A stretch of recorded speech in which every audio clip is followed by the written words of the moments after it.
নমস্কাৰ শব্দ পডকাষ্টৰ আন এটি খণ্ডৰ মাজলৈ মই পংকজে আপোনালোক সকলোকে স্বাগতম জনাইছোঁ সদৰসকল প্ৰতিটো খণ্ডৰ দৰে এইবেলিও আমি আমাৰ মাজত আজি আমন্ত্ৰণ জনাই আনিছোঁ এগৰাকী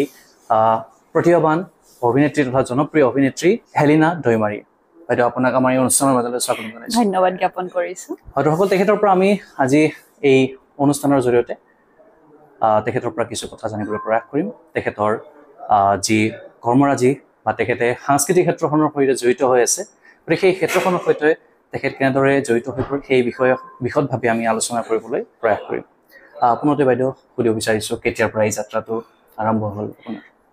মই যেতিয়া গুৱাহাটী প্ৰথম আহিছোঁ 2015 মোৰ HSৰ পিছত মই গ্ৰেজুৱেশ্যন কৰিছোঁ গুৱাহাটী প্ৰাগজ্যোতিষ কলেজৰ পৰা যেতিয়া মই গ্ৰেজুৱেশ্যন কৰি আছোঁ তেতিয়া মোৰ খুব মডেলিঙৰ চখ আছিলে তেতিয়া মই মডেলিং ষ্টাৰ্ট কৰিছোঁ মানে কেনেকৈ কি কৰিম সেইটো একো আইডিয়া নাছিলে তাৰপিছত মই ভাবিলোঁ ফটো চাওঁ তেনেকৈ প্ৰিণ্ট মডেলছবোৰৰ এনেকৈ ময়ো হ'ব বিচাৰোঁ বাট কেনেকৈ হ'ব একো লিংক পোৱা নাছিলোঁ তেতিয়া তো তেনেকৈ সুধোতে গম পালোঁ যে এনেকৈ কিবা শ্বুট কৰিব পৰ্টফলিঅ' এটা বনাব পাৰে বুলি তেতিয়া মই এজন ফটোগ্ৰাফাৰে মোক এইখিনি আইডিয়া দিলে যে পৰ্টফলিঅ' এটা বনোৱা তাৰপিছত পৰ্টফলিঅ' যেতিয়া বনালোঁ তেতিয়াৰ পৰা মানে মই পৰ্টফলিঅ'টো মোৰ ওলোৱাই নাই তেতিয়াৰ পৰা মোৰ মানে এটা দুটা কাম পোৱা ষ্টাৰ্ট কৰিলোঁ গুৱাহাটীত অৰিফ্লেম আৰু তেনেকুৱা মডেলিঙৰ কাৰণে কিছুমান শ্ব'জ এনেকৈ মোৰ মানে ভাল মানুহ মই লগ পালোঁ সেইটো টাইমত যেতিয়া মই শ্বুট কৰি আছিলোঁ তেনেকৈ মোক মানে কিছুমান সৰু সুৰা কাম দিলে তেনেকৈ মোৰ ষ্টাৰ্ট হ'ল মডেলিঙৰ পৰা ষ্টাৰ্ট কৰিছোঁ তাৰপিছত মই লাহে মিউজিক ভিডিঅ' কৰিব ল'লোঁ তাৰপিছত চিনেমা কৰিব ল'লোঁ আজি এইখিনি ইণ্টাৰেষ্টটো সৰুৰ পৰা আছিল চাগে ইণ্টাৰেষ্ট মোৰ সৰুৰ পৰা মই সাংস্কৃতিক যুগত মোৰ আছিলে বাট তেনেকুৱা মানে আহি মই এইখিনি পৰ্যায়ত মই কেতিয়াও ভবা নাছিলোঁ এনে চবৰে থাকে নাচ গান সেইবোৰ চখ চবৰে থাকে কিন্তু মই আহি এইখিনি মানে যিখিনি আজি আহিছোঁ সেইখিনিলৈকে আহি পাম বুলি মই কেতিয়াও ভবা নাছিলোঁ প্ৰথম প্ৰজেক্টৰ বিষয়ে যদি অকণমান জানিব পাৰোঁ হয় প্ৰথম মোৰ চিনেমাখন কৰিছিলোঁ মই বড়ো চিনেমা সেইখন আপোনাৰ 2017ত আছিলে সেইখন চিনেমাত মই বহুতখিনি কথা শিকিব পাইছোঁ মই কেতিয়াও এক্টিং ক্লাছ বা একো লোৱা নাই এক্টিং লাইনৰ মই নাছিলোঁৱে মই কৈছোঁ আপোনাক মডেলিঙৰ পৰা ষ্টাৰ্ট কৰিছোঁ কিন্তু লাহে মই অভিনয়টো মই ভাল পোৱা হ'লোঁ সেইখন চিনেমাৰ পৰা মই সেইখন চিনেমা কৰি মোৰ এনেকুৱা লাগিল যে এইটো মই কৰিব পাৰিম তেনেকৈ মই ট্ৰাই কৰি এটাৰ পিছত এটা মই লাহেকৈ এতিয়াও শিকি আছোঁ মই এতিয়াও শিকিয়ে কৰি আহি আছোঁ বহুতো দেখিছোঁ এতিয়া ধৰক আপুনি বহুত আগৰ পৰাই জড়িত হৈ আছে ক্ষেত্ৰখনৰ সৈতে বহুতো এনেকুৱা নিকমাৰ আছে যে কনচিষ্টেণ্টলি কাম কৰি আছে তেওঁলোকক উদ্দেশ্যি কি ক'ব হয় মই এইটোৱে ক'ব বিচাৰিছোঁ যে বহুত বেছি ইজি নহয় চব বস্তুৱে কম্পিটিশ্যন বহুত আছে আৰু নিজে নিজৰ লক্ষ্যখিনি ৰাখি বহুত কষ্ট কৰিব লাগিব কম্প্ৰমাইজ ছেক্ৰিফাইচটো কি ক'ব কম্প্ৰমাইজ ইন দ্য চেন্স আপোনাৰ নিজৰ ফালৰ পৰা আপোনাৰ টোপনি ক্ষতি হ'ব পাৰে আপোনাৰ বহুতো কিছুমান ক'ৰবাত যাবলগীয়া ফুৰিবলগীয়া সেইবোৰ কম্প্ৰমাইজ কৰি নিজৰ কামত ধ্যান দিব লগা হয় সেইবোৰ কম্প্ৰমাইজ আদাৰৱাইজ আপুনি নিজৰ যিখিনি লক্ষ্যত যদি 100% দিয়ে তেতিয়া এদিন না এদিন সেইটো ফল পাব নিশ্চিতভাৱে আৰু দৰ্শকসকলক জনাব বিচাৰিছোঁ এই চেগতে কৈ নিদিয়া কিয় যি এটা জনপ্ৰিয় গীত আচলতে কিছু বছৰ আগতে আমি দেখিবলৈ পাইছিলোঁ সকলোৰে মৰমৰ অসমৰ জনপ্ৰিয় কণ্ঠশিল্পী তথা ভাৰতৰ জনপ্ৰিয় কণ্ঠশিল্পী পাপন দা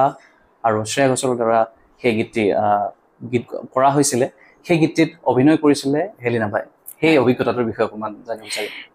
বহুত ভাল অভিজ্ঞতা মোৰ তাত হঠাৎকৈ কেনেকৈ কি আহিলে মই গম নাপালোঁ শ্বুটলৈকে মই গম পোৱা নাই কি হ'ব যেতিয়া গানটো ৰিলিজ হ'ল তেতিয়াহে মই গম পালোঁ অ'কে কিবা এটা তেতিয়ালৈকে শ্বুট কৰিছোঁ তেতিয়ালৈকে মানে গম পোৱা নাছিলোঁ কিবা মানে কেতিয়াবা ক্লিক হৈ যায় ন সেই বস্তুটো হৈছে মোৰ তো যেতিয়ালৈকে শ্বুট কৰি আছিলে তেতিয়ালৈকে একো গম পোৱা নাছিলোঁ যে কিবা এটা মানে মানুহে ইমান আঁকোৱালি ল'ব বুলি আৰু খুবেই জনপ্ৰিয় আচলতে কেনেকুৱা আছিল ৰিয়েকশ্যনটো প্ৰথম যেতিয়া ধৰক সেই গীতটিৰ কাৰণে আপোনাক ফোন কৰিছে যে আপুনি অভিনয় কৰিব লাগে বুলি কেনেকুৱা মোৰ তাত কল আহিছে এনেকৈ আপোনাৰ ফটো পঠাইছিলে শ্বৰ্ট লিষ্ট কৰিছোঁ আপোনাক 3-4 গৰাকী ছোৱালীৰ ভিতৰত আপোনাক শ্বৰ্ট লিষ্ট কৰা হৈছে তাৰ শ্বৰ্ট লিষ্ট কৰি কেনে আমি আপোনাক ফাইনেল কৰিছোঁ বুলি কৈছে মইতো তেনেকৈ গম পোৱা নাই কি গান তাৰপিছত সেইটো টাইমত আপোনাৰ শ্ৰেয়া ঘোষাল মেমে গান গোৱা নাছিলে অকল পাপন দাৰ সেইখিনি আছিলে তাৰপিছত পাপন দাৰ গান বুলি কওঁতে মই মানে জঁপিয়াই উঠিলোঁ তেতিয়ালৈকে মানে শ্ৰেয়া ঘোষাল মেমৰ কথাই অহা নাছিলে তাত তাৰপিছত পাপন দাৰ খিনিয়ে মই শুনি মই কৰিম গানটো মানে ফাইনেলে হোৱা নাছিলে বাট পাপন দাৰ গান বুলি কোৱাৰ কাৰণে মই মানে ঠিক আছে কৰিম মই গান চান পিছত হৈ যাব বাট মই আম ৰেডি ফৰ ইট বুলি মই অ'কে বুলি ক'লোঁ আৰু তাৰপিছত মই শ্বুটত গ'লোঁ শ্বুটটোত শেষ হৈ গ'ল একচুৱেলি যিটো অৰিজিনেল ছং আছে হয় সেইটো তেতিয়া শ্বুটত আমি সেইটো ইউজ কৰা নাছিলোঁ সেইটো ফিমেল ভইচটো বেলেগ এজনী আমি যোনদিনাখন শ্বুট কৰিছোঁ সেইদিনাখন ইভিনিং শ্বুটৰ পিছত আমি গম পাইছোঁ যে শ্ৰেয়া ঘোষালে গাই আছে গানটো তেতিয়া হয় হয় মোৰ আৰু এক্সাইটমেণ্টটো আৰু বেছি দুগুণ বাঢ়ি গ'ল তাৰপিছত যেতিয়া গানটো ৰিলিজ হ'ল যেতিয়া চবে আঁকোৱালি ল'লে গানটো তেতিয়া আৰু বহুত বেছি ভাল লাগিছে আৰু এনেকুৱা এটা প্ৰজেক্ট পোৱা মোৰ কাৰণেও ভাগ্য আৰু সঁচাকৈ এতিয়াও ভাল লাগে গীত যিমান বাৰ শুনিলেও তেনেকুৱা নালাগে যে পুৰণি গীত বা কেইবছৰমান আগৰ গীত সদায় শুনিলে নতুন যেনে লাগে বাইদেউ এইখিনিতে এটা কিছু ব্যতিক্ৰমী প্ৰশ্ন এটা কৰিব বিচাৰিছোঁ যিহেতু এগৰাকী নাৰী আপুনি নাৰী হৈ ফালেও এই ক্ষেত্ৰখনৰ সৈতে জড়িত থকাটো কিমান সহজ নে টান কি ক'ব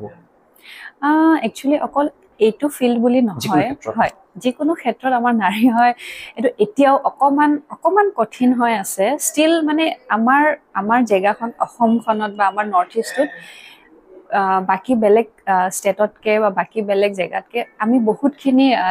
লাকি বুলি ক'ব পাৰোঁ এইখিনি ক্ষেত্ৰত যে আমাক মানে এনেকুৱা নজৰত অকণমান কমকৈ মানে বেয়া দৃষ্টিৰে চাই সেইটো তো মই ভাবোঁ যে এইটো ক্ষেত্ৰত মই আজিলৈকে তেনেকুৱা মানে কম্পেয়াৰ কৰিলে বেলেগ জেগাত আমি এতিয়াও বহুতখিনি ভাল জেগাত আছোঁ তো সেইটো ক্ষেত্ৰত মোৰ তেনেকুৱা আজিলৈকে এক্সপিৰিয়েঞ্চ ফালৰ পৰা মই ইমান অসুবিধা এটা মই পোৱা নাই বা সৰু সুৰা অসুবিধা কেতিয়াবা সেইটো বেলেগ কথা বাকী মই আৰু আমি যিহেতু আমি কথা পাতিছোঁৱে অলৰেডি ইতিমধ্যে উল্লেখ কৰিছোঁ বৰ্তমান নতুন চামৰ কথা যিটো কৈছোঁ যে তেওঁলোকে বহুতো এনেকুৱা দেখিছোঁ যে ধৰক কাম কৰি গৈ আছে ডিসএপইন্টমেন্টটো পটককে হয় মানে যেটো এটা ধৰক মেন্টালিটি বৰ্তমান আমি আগৰ খণ্ডটো এগৰাকী ইনফ্লুয়েন্সাৰ আহিছিলে তেখেতক আমি সেই প্ৰশ্নটো কৰিছিলোঁ যে ইনষ্টেন্ট সাকসেছটো কথা তেওঁলোকে ভাবে বেছি বা কিছুমানে কাম কৰি গৈ আছে সেই সন্দৰ্ভত কি ক'ব হয় আজিকালি এনেকুৱা হৈ গৈছে আজিকালি কাৰো কাৰণে টাইম নাথাকে আগতে কি আছিলে ল'ৰা ছোৱালীৰ লগত মাক দেউতাকে বহুত ইনভলভ হৈছিলে বা ল'ৰা ছোৱালীও ইনভলভ হৈছিলে আমি সদায় ইনভলভ হৈ খেলিছিলোঁ কিন্তু এতিয়া দেখিবলৈ পাওঁ যে আমাৰ বেছি ছ'চিয়েল মিডিয়া বা আমি সদায় এখন ঘৰত চাওক আপুনি যেতিয়া ভাত খাওঁ তেতিয়াহে আমি একেলগে বহোঁ আদাৰৱাইজ আপুনি চাবচোন চবে নিজৰ নিজৰ ফোনত বিজি থাকে এই ইনভলভমেণ্টটো যেতিয়া নাথাকে আমাৰ যেতিয়া প্ৰব্লেম হয় তেতিয়া আমি ডিসকাস কাৰ লগত কৰিম সেই বস্তুটো হৈ গৈছে আৰু হয় হয় হয় অকমান ডিফাৰেন্ট মেবি হেতু কাৰণে হেতু যেন মই পাইছো আৰু মোৰ থিংকিং হেতু আৰু এনেকুৱা হৈ গৈছে আজিকালি যে নিজৰ উইকনেছটো মানুহে দেখাব নিবিচাৰে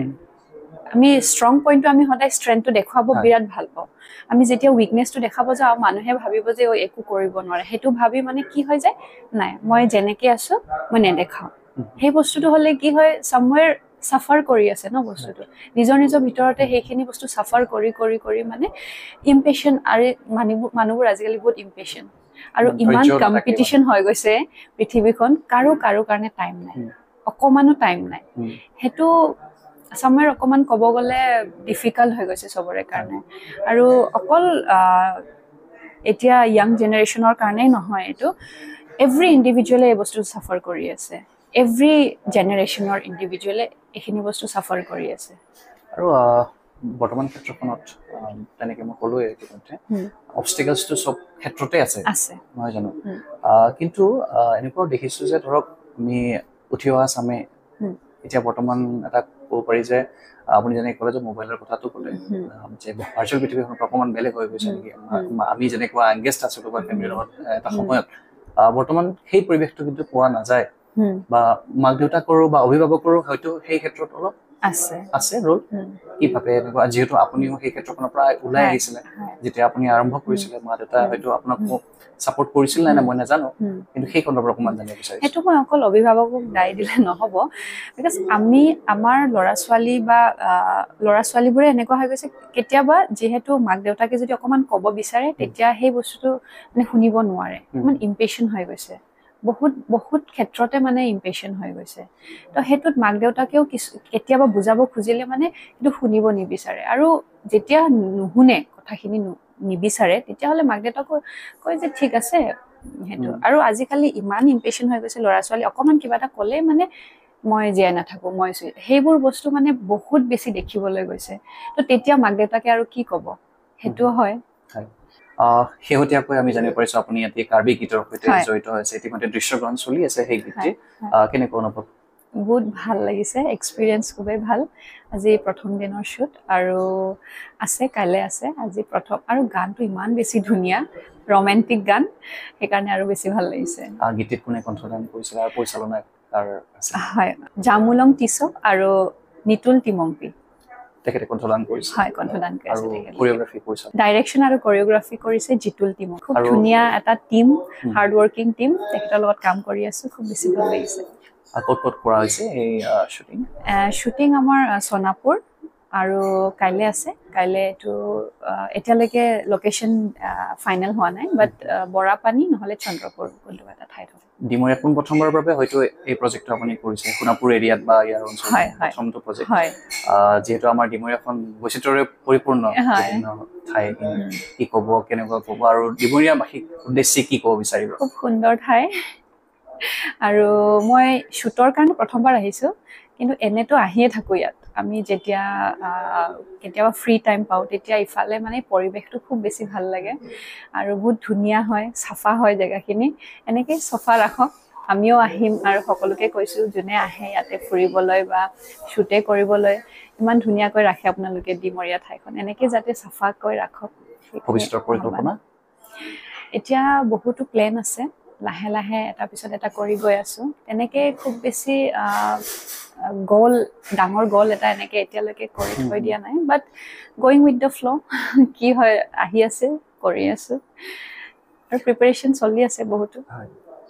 ধন্যবাদ হেলিনাবা আপুনি ইমানখিনি সময় দিয়াৰ বাবে আৰু এটা ব্যস্তসূচী আচলতে দৰ্শকসকল ব্যস্ত কৰ্মসূচীৰ মাজেৰে তেওঁ আমাক আজি এই সময়কণ দিলে তাৰ বাবে পুনৰবাৰ আপোনাক ধন্যবাদ জ্ঞাপন কৰিছোঁ আমাৰ এই অনুষ্ঠানলৈ অহাৰ বাবে আমাৰ দৰ্শকসকলক উদ্দেশ্যি কি ক'ব বিচাৰিব শেষত